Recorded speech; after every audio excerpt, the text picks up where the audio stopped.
The rain in Cleveland felt heavier on the day they buried Richard Harrison.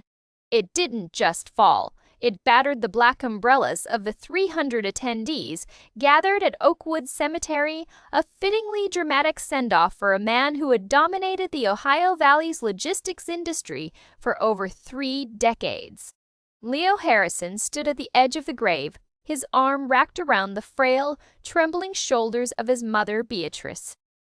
At 34, Leo looked entirely out of place among the sea of charcoal-suited executives, local politicians, and union bosses. He had spent the last 10 years in Seattle, building a quiet, respectable life as an architect, deliberately placing 2,000 miles between himself and his father's overbearing shadow. But a sudden, fatal heart attack had brought Richard down, and the gravitational pull of the family name had dragged Leo back. He was a titan, the mayor intoned from the podium, his voice echoing through the damp air. Self-made man who built Harrison Global Freight from a single, rusted delivery truck into a billion-dollar empire. He was the economic engine of this city.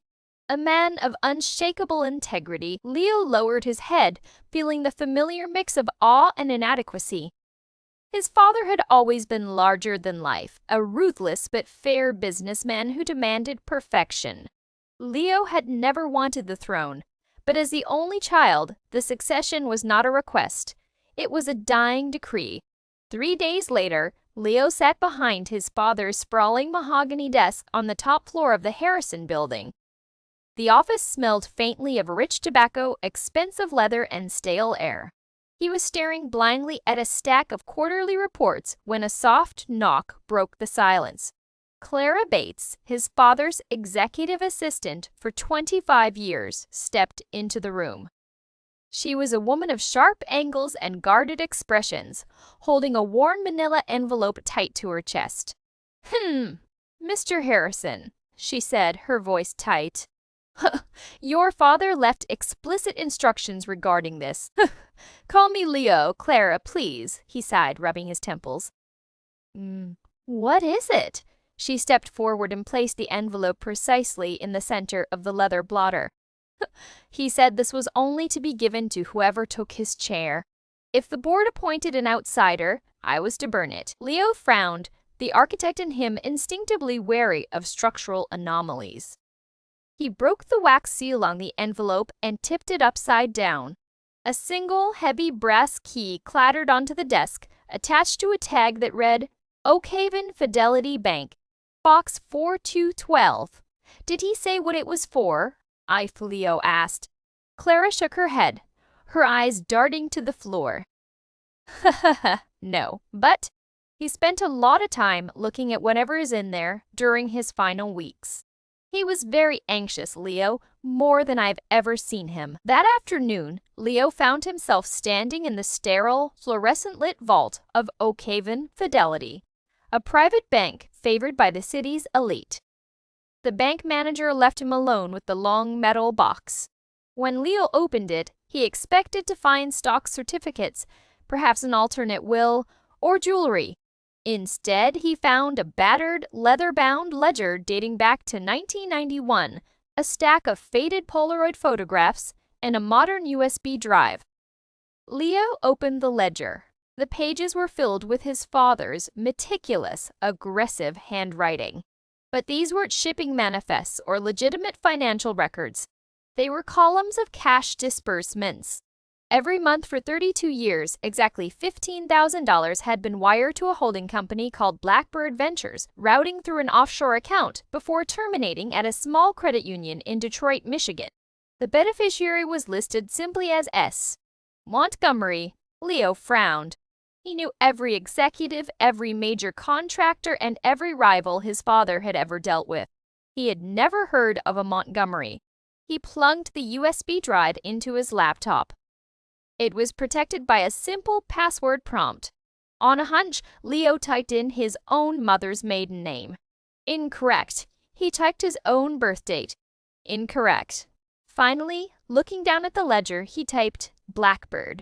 The drive unlocked. It contained thousands of scanned documents, internal emails, falsified Department of Transportation logs, and insurance claim forms. As Leo spent the next 6 hours reading through the files, the temperature in the small viewing room seemed to drop 10 degrees. The air was sucked from his lungs. The story of Harrison Global Freight, the heroic tale of a man building an empire through sheer grit and honest labor, was a complete and utter fabrication. According to the documents, in 1991, the company was bankrupt. Richard Harrison was weeks away from losing his house and his single truck. But that year, a massive shipment of high-end microprocessors, valued at $6 million, was supposedly hijacked en route to Chicago. Richard had collected the exorbitant insurance payout, which provided the seed capital to buy out his competitors and establish the monopoly Harrison Global Freight enjoyed today. But the USB drive told the real story. There was no hijacking. The photographs in the box showed the stolen microprocessors sitting in a rusted warehouse. Richard hadn't lost the cargo. He had stolen it from his own clients, hidden it, collected the insurance, and then sold the stolen goods on the black market. And he hadn't done it alone. The emails and handwritten notes referenced a partner, Silas Montgomery. Leo felt physically sick. His inherited wealth, his private schooling, his mother's lavish lifestyle, it was all funded by a massive orchestrated felony. The next morning, Leo bypassed the Harrison offices entirely.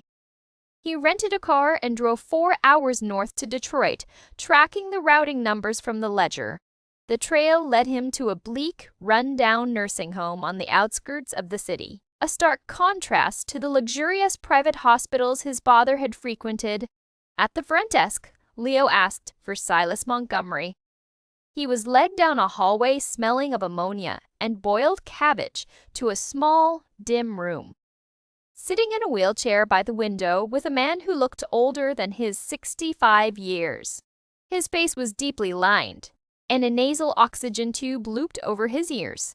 "Mr. Montgomery?" Leo asked softly. The man turned. His eyes, though clouded with age, were sharp. They widened slightly as they landed on Leo. "You look just like him," Silas rasped, his voice sounding like dry leaves on concrete. "The eyes. You've got Richard's eyes." Leo Harrison. "I know who you are. I saw the obituary in the paper." Silas offered a bitter, hollow chuckle. "Huttig, the universe is a comedian. He always said his heart was too cold to fail." Leo pulled up a plastic chair. "So, I found a box, a ledger, and a flash drive." Silas went perfectly still. "Then you know." "I know about the insurance fraud in '91, Leo said, his voice trembling slightly. "I know about the Blackbird shipment. What I don't understand is why he was paying you $15,000 a month for 30 years. Were you blackmailing him?" Silas let out a harsh cough. "Blackmailing him? Boy, that money wasn't a shakedown. It was a guilty conscience, a cheap one, at that." Silas turned his wheelchair to face Leo fully. "Your father didn't come up with the Blackbird scheme. I did. We were partners. 50-50. We orchestrated the fake hijacking together because we were both drowning in debt. We hid the cargo. We filed the claim. But when the insurance check cleared and the heat died down, Richard didn't split the money. He took it all." Nest. Leo stared at him. "Why didn't you go to the police?" "Because your father was a step ahead," Silas spat, leaning forward. "When I confronted him, the police were already at my door. Richard had planted a portion of the stolen microprocessors in my garage. He tipped off an anonymous hotline. He painted me as a rogue employee who had hijacked his truck. He played the victim perfectly." Leo felt the blood drain from his face. "You went to prison." 15 years, Silas said softly, looking down at his trembling hands. "My wife left me. My daughter grew up thinking I was a common thief. When I got out, I had nothing. No prospects, no family. Richard met me at the prison gates in a chauffeured town car. He handed me an envelope with cash and told me that as long as I kept my mouth shut and stayed out of Ohio, a check would arrive every month. I took it because I was starving. He bought his empire with my life, Leo. Leo drove back to Cleveland in a state of shock. The highway lights blurred into streaks of yellow and white. The legacy he had been so terrified of failing to uphold was a rotting corpse dressed in a tailored suit. But the nightmare wasn't over. When Leo returned to the office the following Monday, he immediately summoned Thomas Sterling, the company's silver-haired general counsel. Sterling arrived with his usual slick, confident smile, but it faltered when he saw the leather ledger sitting on Leo's desk. "Where did you get that?" Sterling asked, his voice dropping an octave. "Box 42012, Leo said coldly. "I know everything, Thomas. I know about Silas Montgomery. I know the foundation of this company is a crime. We need to go to the authorities. We have to make restitution to Silas and his family." Sterling let out a long, slow breath and walked over to the office doors, locking them. He turned back to Leo, the veneer of the friendly family lawyer completely gone. No! Sit down, Sterling commanded. "I'm not sitting down." "Sit down," Sterling snapped, slamming his hand on the desk. "You think you've uncovered some grand historical sin? You think the ghost of 1991 is the problem. You haven't read the modern files on that drive, have you?" Leo froze. "What do you mean?" Sterling paced the room. "Your father was a brilliant man, Leo, but he was addicted to growth. 10 years ago, the logistics market shifted. Amazon, automated routing, global supply chain disruptions. Harrison Global couldn't keep up. We were bleeding money." "Ha! The quarterly reports show record profits," Leo countered. "The quarterly reports are fiction," Sterling said bluntly. "For the last 8 years, your father has been running a massive shell game. He's been using the pension funds of our non-union employees to prop up our failing subsidiaries. He created phantom trucks, phantom routes, and forged invoices to inflate our valuation to secure massive loans from Oakhaven Fidelity." Leo felt his knees go weak. He slowly sank into his father's leather chair. "It's a Ponzi scheme. A multi-billion-dollar Ponzi scheme." "Yes," Sterling said, "and it's on the verge of collapse. The SEC sent a confidential inquiry letter 4 weeks ago. They are preparing a full audit. Us." Leo's mind raced, connecting the timeline. 4 weeks ago. "My father's heart attack." Sterling looked Leo dead in the eye. "Your father was perfectly healthy. The coroner was a very well-compensated friend of the family. Richard took a lethal dose of Digitalis he bought on the dark web. He induced a cardiac arrest because he knew the audit would uncover everything. He chose to die a legend rather than live as a disgraced felon." Silence descended on the massive office. The weight of the deception felt physically crushing. His father's empire, his mother's grief, his own inheritance, all of it was an elaborate theatrical set waiting to be torn down. "Why are you telling me this?" Leo asked, his voice barely a whisper. "Because we can survive it," Sterling said, stepping closer. "Your father timed his death perfectly. I have a team of accountants ready to discover discrepancies that point to a rogue CFO who conveniently fled the country last year. We restructure the debt, take a minor hit to our stock price, and the SEC backs off the dead man. You sign the restructuring papers tomorrow, Leo. You play the role of the shocked, grieving son cleaning up a mess. You keep the company, you keep the fortune, and the Harrison name stays intact." Sterling pointed to the ledger. "You burn that book, you wipe that drive, and we forget Silas Montgomery ever existed." Leo looked at the brass key, ledger, and the flash drive. He thought of his quiet life in Seattle, designing libraries with clean lines and strong, honest foundations. He thought of his mother, who would be socially destroyed, and he thought of Silas Montgomery, staring out a dirty window in Detroit, breathing through a plastic tube.